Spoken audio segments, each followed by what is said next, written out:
آیا د ډاکټر محمد اشرف غني او د احمد مسعود بیرته راستنیدل شوني دي؟ د افغانستان پخوانی جمهور رئیس محمد اشرف غني او احمد مسعود د ملي امنیت سلاکار حمدالله محب کابل ته د نوموړو بیرته ستنېدو او واضح چورلټ بې اساسه بللی دي.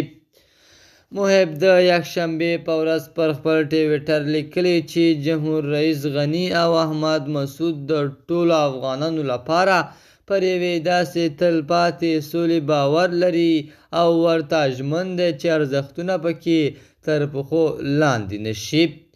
جمهور رئیس غني اوس هم د ولس د خیر لپاره داسې اساسي بحث ملاتړ کوي چې د هېواد د ټولو وګړو استازیتوب پکې وي. په سلامونو مو ورکړی کوم د AFG نیوز چینل درنو لیدونکو، سلام، ستړي مشئ، وخت مو پخیر.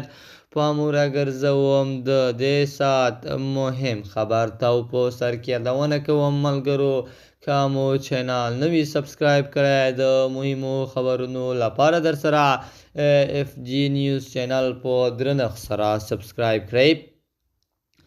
د احمد مسعود په مشرۍ د مقاومت په نوم جبهه وایي د طالبانو پر خلاف یې د بریدونو کچه لوړه کړې ده.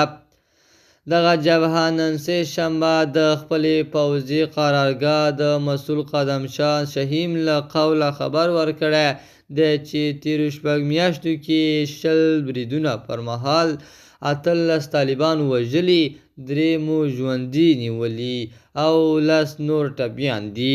یادې جبهې په ورته وخت کې ویلي د طالبانو پر خلاف د عملیاتو جریان کې ملکي وګړو ته ډېره پاملرنه کوي چې زیان ورته ونه رسیږي. خو د طالبانو دفاع وزیر ملا محمد یعقوب مجاهد بیا د احمد مسعود دا خبرې ردوي. د AFG نیوز چینل درنو لیدونکو، دا زموږ د دې ساعت چمتو شوی خبر. تر بیا خیر چارې د الله په امان.